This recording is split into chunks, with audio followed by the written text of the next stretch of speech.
We replaced the light bulbs in the kitchen, and now the kitchen is super bright and it makes me very happy. Also, today we're going to make SpaghettiOs from scratch. Stay tuned! Since SpaghettiOs are pasta in tomato and cheese sauce, we're going to make some pasta dough by hand. It's not homemade if you cop out and use dried pasta. To do that, you'll start with 2 cups of flour on a surface. Make a little mountain and make a well for the eggs. Add 2 eggs to the middle and lament when your eggs make a run for it because your well wasn't deep enough. Don't panic though, we can fix this. Just kind of combine the yolk as much as possible and then grab a fork and start mixing together. When it becomes more difficult to mix with a fork, that's when you'll start to get your hands dirty and start kneading the dough. And at this point, I added some olive oil. Knead that for a bit. If it's too wet, you can add more flour and a little bit more oil if it's too dry. Combine the dough until it looks like this. Tightly wrap and set aside for 30 minutes. Now we're ready for the hard part, making the O's. I definitely did not master this technique. I tried a bunch of different things, but I think the number one thing that worked out for me personally was using 2 different sized circles. In my case, I used a funnel and a stainless steel straw to get the small circles. And I cut out the initial shape with the funnel and then the interior shape with the straw.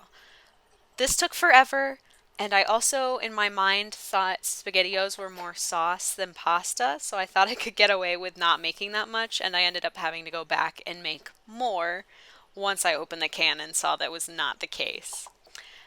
Anyway, we'll just fast forward through this once you see what you need to see. And these are the final O's that I came up with. Obviously, they look more like Cheerios than SpaghettiOs, but I'm pretty proud of them. Now, our next step is to move over to the stove and start working on the sauce. So on the left-hand side off screen, I have a big pot of boiling water that the pasta is going to go to when it's ready. Behind, in the back burner, we have the pre-made SpaghettiOs, and I'm going to mix the sauce in the burner at the front. And I'm just going off of the ingredients here on the back. So I just took out anything that was food that I recognized to make into this sauce. It starts with tomato paste, which I have some here that I'm gonna pour in. I got 2 cups of water here. I might pour in a quarter of a cup. Yeah, that's good enough. And then we'll mix it. Oh, also, this was a faux pas on my part. It's pasta and tomato and cheese sauce. And it specifically says on the back cheddar cheese.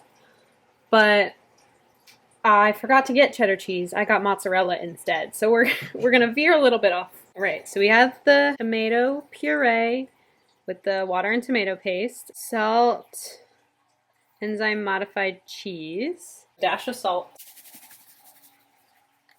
a couple hunks of mozzarella, hoping that they melt, and then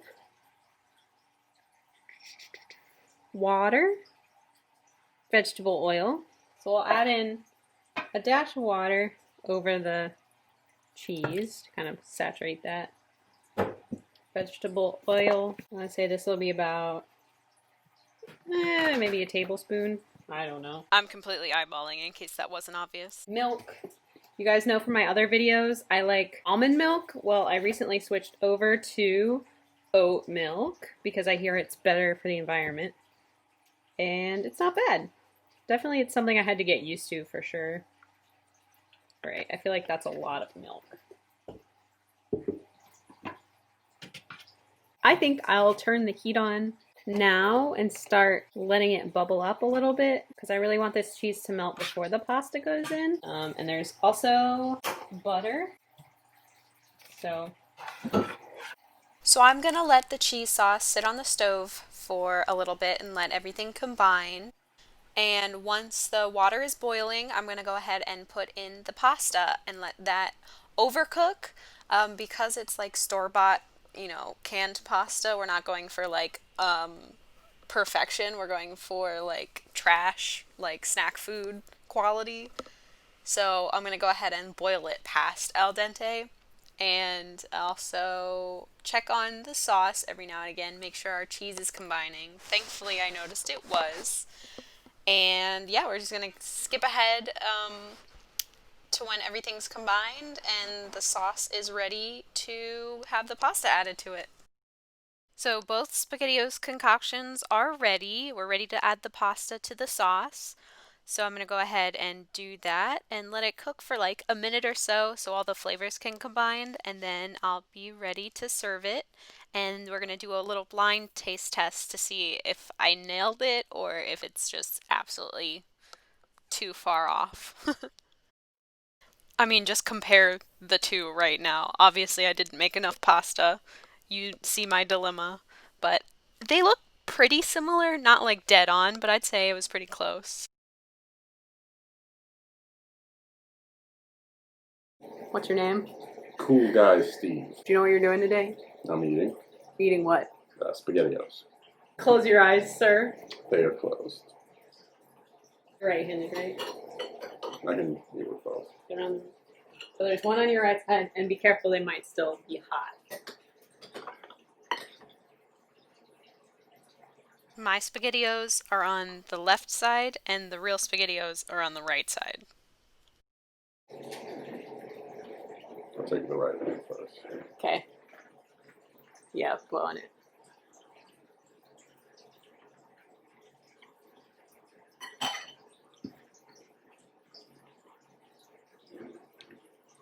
Very good.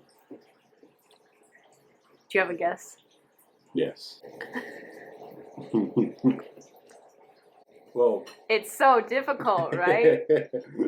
well, these are SpaghettiOs, and these are much better. But I like these Why? because they're homemade. Okay. Come here, try Does one. it taste better? Mm-hmm. The big difference is I used mozzarella cheese instead of cheddar cheese because I forgot I needed cheddar cheese. Wait, there's cheese in them? Yeah. See? It's pasta and tomato and cheese sauce. Oh,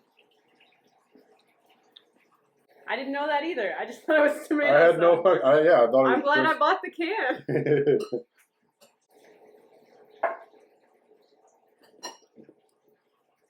I mean, yeah, they're SpaghettiOs, but yeah, You like the homemade ones better? I mean, it's homemade pasta.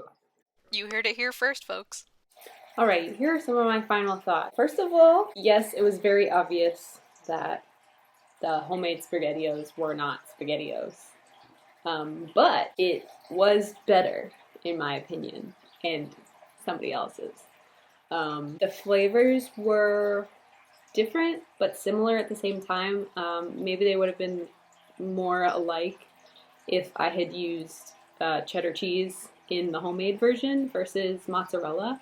But I think mozzarella added a lot more pasta flavors to it. Like, it was more natural, like, flavor, I guess. Like, most pasta we're used to having has mozzarella or, like, manicotti or some kind of, like, white cheese in it. So it's been a while since I've had SpaghettiOs. So eating just the SpaghettiOs on their own, it wasn't as good as I remember it. Maybe it's because I'm not a little kid anymore, but it kind of made my stomach a little upset. Unfortunately, because I have such fond memories of eating SpaghettiOs. Does anybody else, like, not bother cooking it sometimes as a kid? Because I would eat it cold. It doesn't say anywhere that that's a bad thing, but I would do that, and it's probably not a good idea. But overall, it was good. I would try it again. Totally different realms, homemade versus store-bought, but I think the SpaghettiOs were a good guide. And although it was tedious to make, I think I learned a lot that if I did it again, it would go a little bit more smoothly. But yeah, I hope you enjoyed. I definitely recommend making this at home and trying to prove me wrong that these are easier to make. But yeah, I'll catch you in the next video, guys. Have a good one.